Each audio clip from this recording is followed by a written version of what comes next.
Thank you for joining me on Across the Aisle. My name is Gail Garbrandt, and for the next several months, we're going to present a format to communicate valuable information to you as informed and responsible citizens about our political processes and structures within which we have to work when it comes to governance, campaigns, and elections. It's my hope that you will glean from this show information that will make you a more informed voter and a more responsible citizen. We're going to answer questions like, where do I register to vote? How do I register to vote? We're going to talk about issues that will be on the ballot in November, and we're going to do some great interviews with local candidates that you'll have the chance to vote on again in November.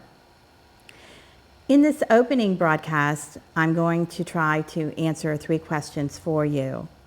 Number 1, why me? Why am I so concerned about this? Number 2, why are we doing this show? And finally, why are we doing it now? If you don't have the opportunity to join us on television, we are on Tuesday evenings at 7:00 p.m. beginning September 1st, and then on Fridays at 4:30 p.m. You can also find broadcasts of the show at WJERTV2.com. So let's get started.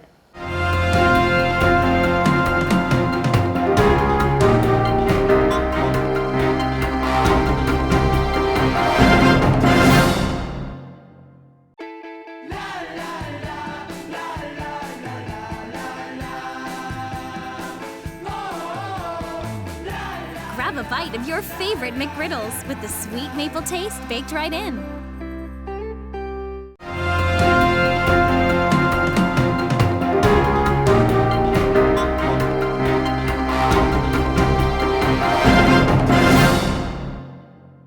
Welcome back to Across the Aisle. I'm Gail Garbrandt. We are going to be talking about why I wanted to do the show, and we're going to talk about my background and credentials, and then we're going to talk about why we're going to do the show now. Well, I am a concerned registered voter like many of you, and I earned my undergraduate degree from Kent State University in political science, where I graduated with honors. I took a year off after my undergraduate work, and I worked on a statewide campaign. It was a great opportunity. I worked on a governor's race. I did go to all 88 counties in the state of Ohio. And we lost that race, but I gained so much valuable information from that experience. I was afforded the opportunity to develop a network of political operatives that I still keep in contact with today. And the more I was out there as a woman in this male-dominated field, I knew I needed more credentials for people to take me seriously. So I went back to graduate school and earned my Master's of Arts in Political Science at the University of Akron. My focus for my master's degree was on campaigns and elections and women in politics. I went on to teach as an adjunct professor at 4 or 5 local universities, and we really are very fortunate in Tuscarawas County to be so close to so many great institutions of higher learning. I taught at the University of Akron Wayne campus in Orrville, as well as their main campus in Akron. I taught at Malone College in Canton, Mount Union College in Alliance, Ohio, and at Walsh University in North Canton. Talk about a crazy schedule, right? Well, after I had taught for about 4.5 to 5 years, a position came open in 2000 with one of the 11 campaign schools in the United States, which happens to be at the University of Akron. I was very fortunate to get that position, and from there, I was able to springboard my career. And I ran and was elected as vice president of the National Women's Political Caucus in Washington, D.C., where I engaged in campaign training from the state of Florida all the way to the state of California. It was a great experience, and I got to meet a lot of super candidates who are very, very passionate about the things they believe in. I also had the opportunity to earn a board seat on the American Association of Political Consultants board. I know many of you probably think, oh my gosh, you mean they actually are organized and have a board of directors. It is the only association for people who work in campaigns and elections. It is very professional. There is an ethics pledge that you must sign to be a member of the American Association of Political Consultants, and it basically states that you must conduct your campaign practices in the highest ethical manner. And for some people, they think that's kind of funny because oftentimes it's the consultants who advise candidates that got to go negative, got to hit hard.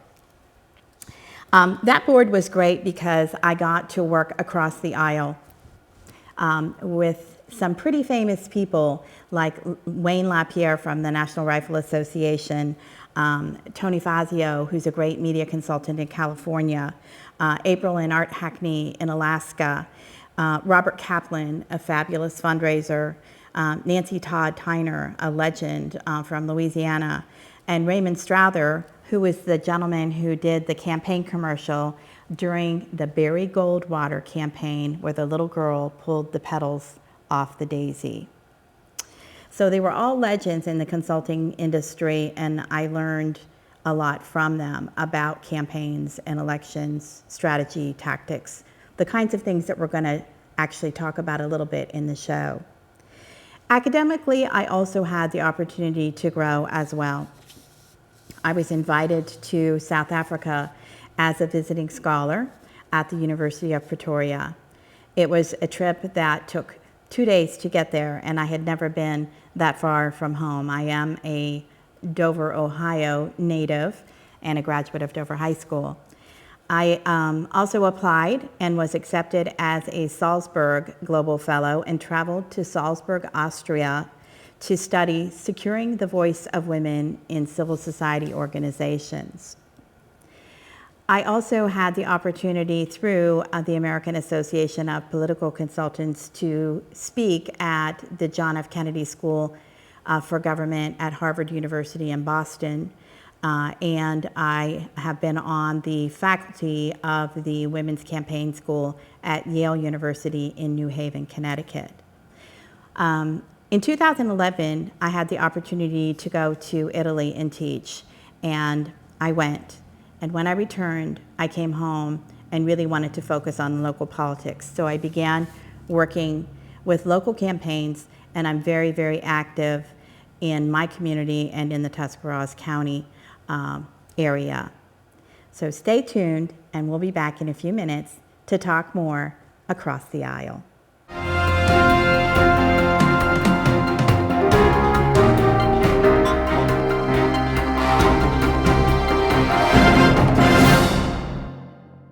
Hi, I'm TV2 Sports Talk's Bill Morgan. Some people are outstanding at playing sports, and then there's me.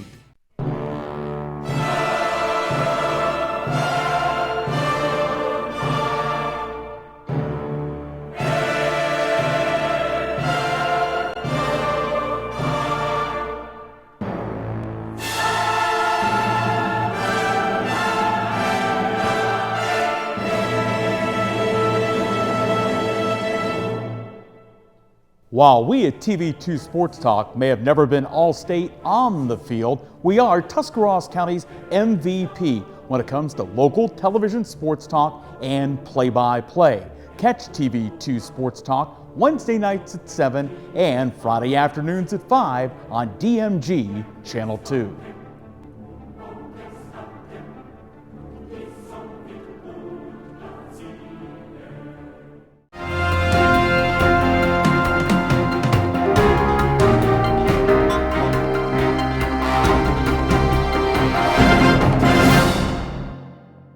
Welcome back to Across the Aisle.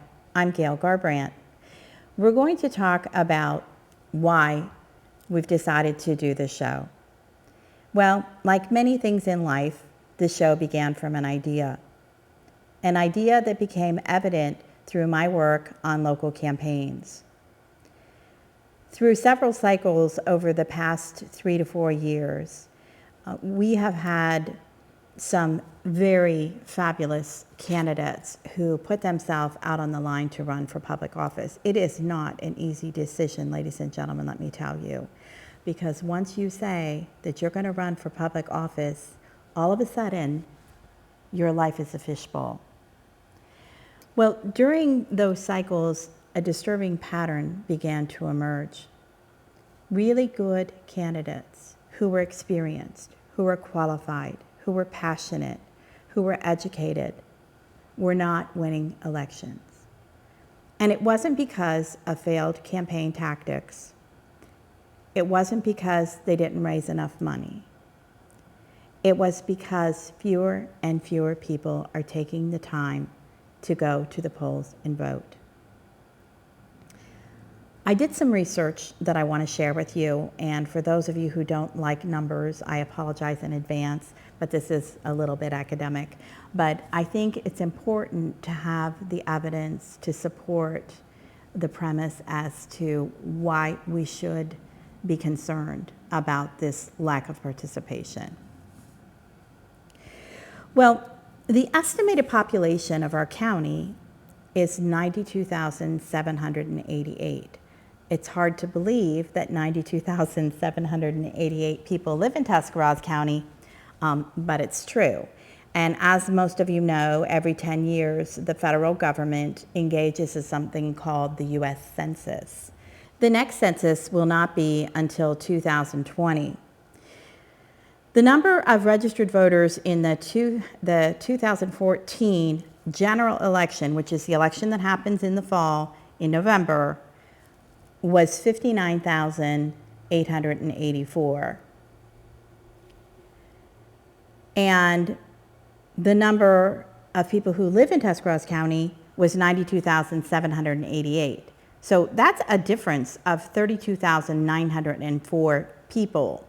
Now, granted, some of those people are not eligible to vote for various reasons. Maybe they're not U.S. citizens, or they haven't registered. So if you haven't registered to vote, you're not eligible. You can't vote. So we need to look at those numbers and try to figure out how we have lost almost 33,000 people. And I know you think that that's disturbing and shocking, but there's even some more disturbing facts. In the 2014 general election, which again was last year in November, the voter turnout was only 41%. That was below the state of Ohio average in every county. But let's compare apples to apples, because now we're talking about primary elections, because those are the two elections that are behind us. In the 2014 primary election, which was in May of 2014, voter turnout was actually 26.89%, almost 27%.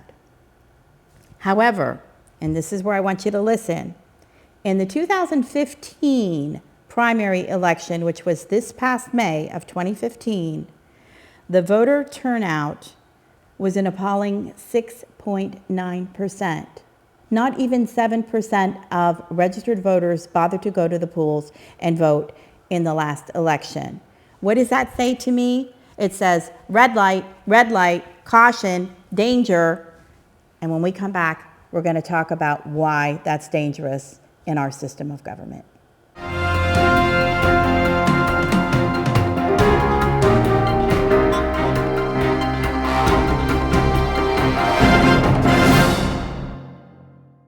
What do you call 2 Big Mac sandwiches, 2 cheeseburgers, 4 world-famous fries, and a 10-piece tender, juicy Chicken McNuggets? We call it the Mickey D's Dinner Box. You can call it Family Dinner-tastic.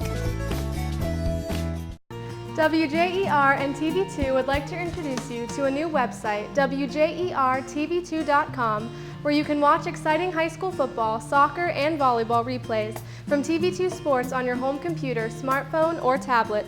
Also watch the latest episodes of TV2's original programming, Sports Talk, The Garden Girl, The Not So Shy Chef, Off the Record, and Medical Minutes, as well as catch up on local community news and search for local businesses. So make sure to check out the new WJERTV2.com community website where everything's local.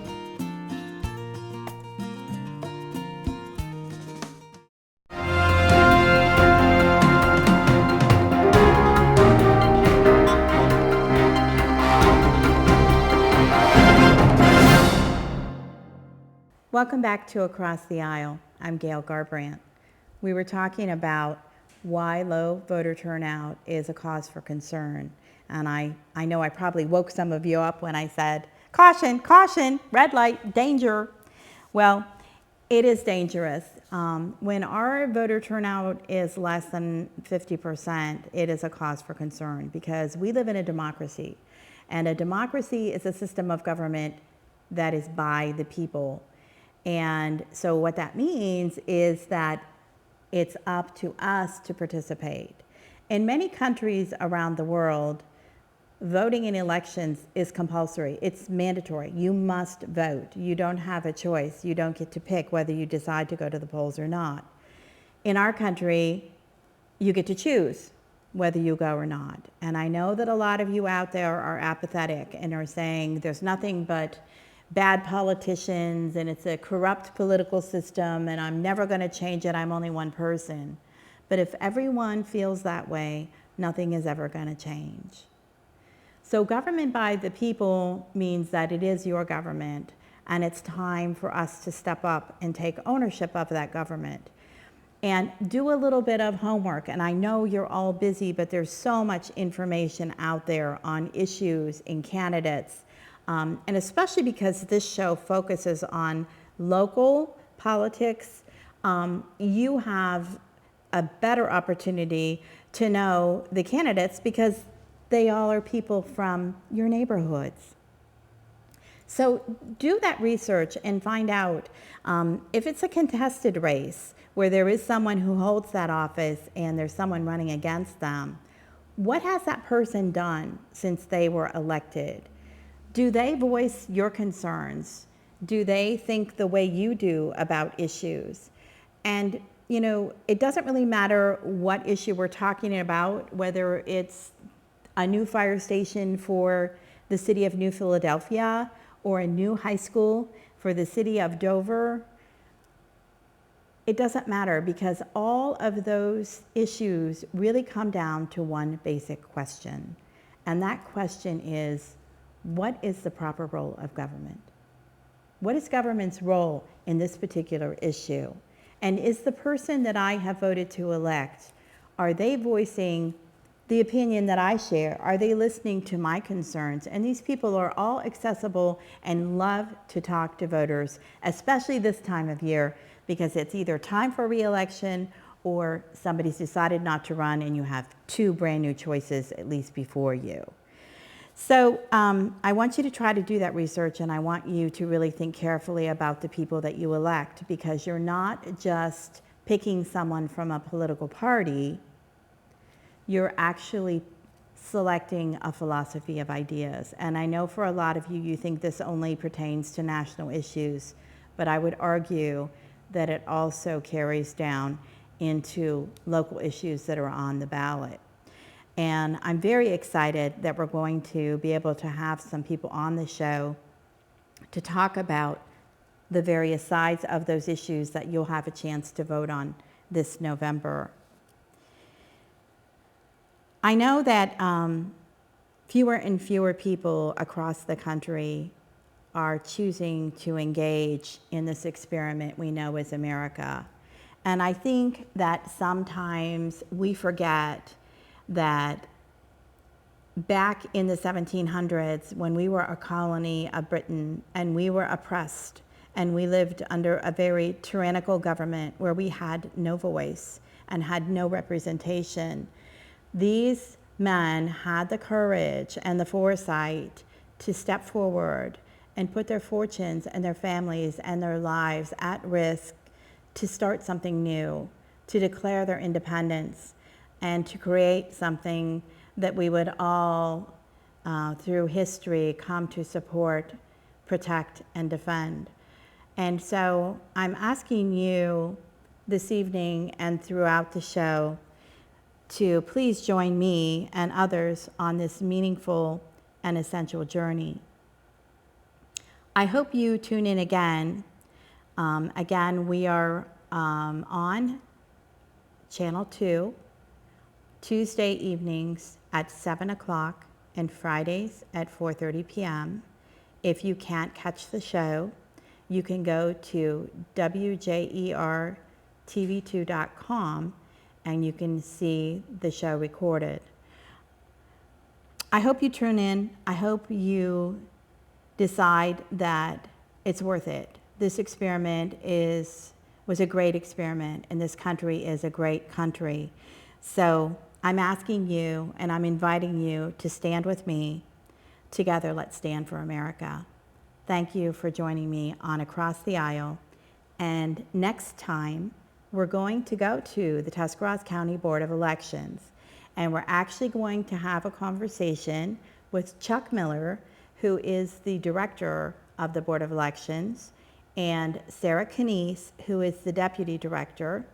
And they are going to answer some important questions about how do I register to vote? What happens if I move?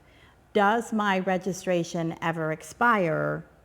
And how do I get an absentee ballot? Or what's early voting? When does it start? Where do I go? So again, thank you so much for joining us, and I invite you to come back again for Across the Aisle.